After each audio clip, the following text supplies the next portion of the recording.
Joining me now, journalist and host of the Megyn Kelly Show, which you can catch on Sirius XM Triumph Channel 111 every weekday at noon Eastern. You can also find her at youtube.com/Megyn Kelly. I can't believe they haven't banned her yet for actually speaking the truth. All right, Megyn, forgetting all the mental health issues and things like that right now, journalism, because you are one of the few journalists left in this daggone country.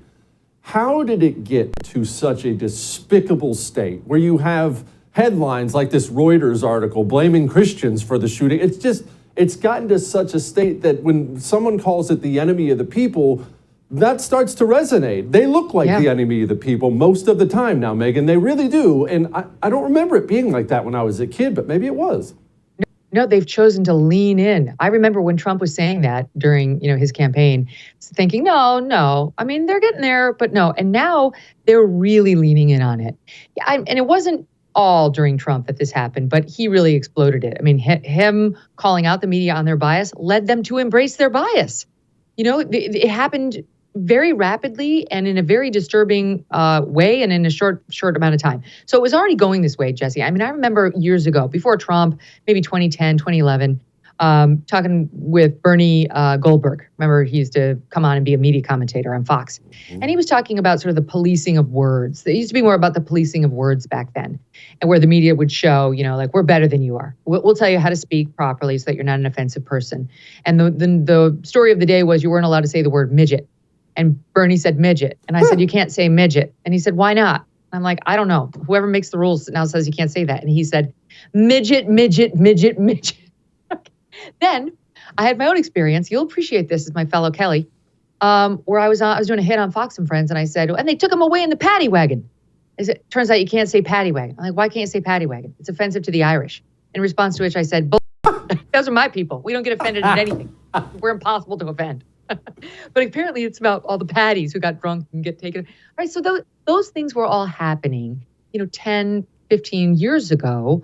And then it got worse and worse and worse. And then during Trump, who was, the king of, I don't care how you want me to talk, I'm going to talk the way I want, everyone recoiled in horror on steroids and leaned into wokeness. And the whole movement was starting separate and apart from him. And now we're worse than ever. And so they've not only embraced their bias, they've embraced their elitism and their perceived role as the arbiters of all morality, which means governing people like you and me, the losers of the world, the people who didn't go to Harvard, who wouldn't come to their cocktail parties, and who are on, things like the internet as opposed to NBC nightly news, right? Those are the folks who think there are betters. And I know, because I can speak to this from the inside, with the people with the glasses down at their end of their nose who just think they know better. And they're going to tell Americans how to live, whether it comes to their religion, how they feel about their country, how they feel about their family, how they feel about these very controversial issues, whether it's BLM or the crazed trans activists who need to be fought, not embraced. We see it at every turn. Megyn, did these people lead us into being a nation that is pillow soft, where people get their feelings hurt by things like paddy wagon, or are they the result of a nation that has gotten soft? It blows me away. Maybe it's because I had a very stern, hard father. I know people will find that shocking, but it blows me away how often I see even the elite talk about their feelings and how this hurts my feelings and I'm triggered and my feeling. Who gives a crap about your feelings? But the feelings lead this nation now. What came first? Is it chicken or the egg? It's a good question. I don't know the answer, but I actually believe, maybe it's my background that biases me, I do think the media has a disgustingly unhealthy role in it. I mean, I watch the media do this and push it because they're in bed with these elite academic circles where it's happening, like these college campuses where this all got started. And they need the approval of those institutions. They're dying for their children to go to those colleges. They wish they had gone to those colleges if they didn't, and most of them did. And that is a sort of cocktail party circuit that people like Chief Justice Roberts are still on, which explains a lot of what happened to him once he hit the U.S. Supreme Court bench. They get sucked into this very informed, very cultured, very snobbish group that actually thinks they're better and then gets off on putting down middle America, actually laughs in their face because they think they're too stupid to understand what's good for them. Look at that infamous Don Lemon segment, with Wajahat Ali and Rick Wilson that went so viral during the Trump, where they were like, Ukraine, they couldn't find Ukraine on a map if they had a crane or whatever it was, mocking them. So I think there's a contagion between those two circles. And back to the point of journalism, it's one of the reasons why, Jesse, we're supposed to be adversarial with the people we cover. We're not supposed to get in bed with the elite circles. We're supposed to be antagonizing them, not loving them and openly protecting them, which is what a lot of the reporters today think they're supposed to do.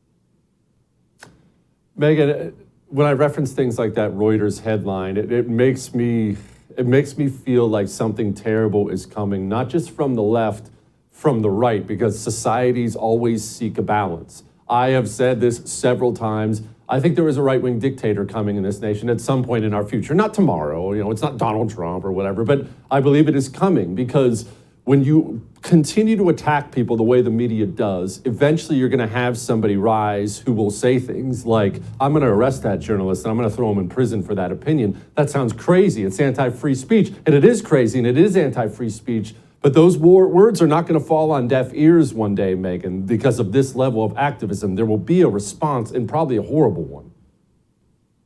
Look at the number of videos that circle around on Twitter right now of Black people committing crimes or violence.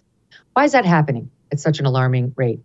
It's not that the Black crime rate has skyrocketed. It's that people are feeling uncomfortably defensive about accusations being made about groups like white cis males. White cis males are the problem. White supremacy is the fundamental problem plaguing America. And so people start tweeting videos that they would never tweet before to say, like, are they? Really? And it makes you uncomfortable, and I don't think it's healthy. I don't do it myself, and I see why it's happening. It's, if you push a group of people up against a wall over and over and over and take away the opportunity for fair play, not just from them, but from their children as well, eventually they get tired of being in the fetal position, just saying, I'm sorry, I'm bad, I'm sorry, I'm bad. And they feel the need to push back on the narrative, and then they feel the need to fight back. That's what's so dangerous about this disgusting, pernicious ideology they're shoving down our throats when it comes to, yes, race, yes, gender, but our country, our religion, ourselves, right? That we are somehow fundamentally bad. Just looking at you as a man and your skin color, you're the problem. I can tell that before you open your mouth. What does that do to a person? Where do they think it's going to land? Yeah, there's always a pushback.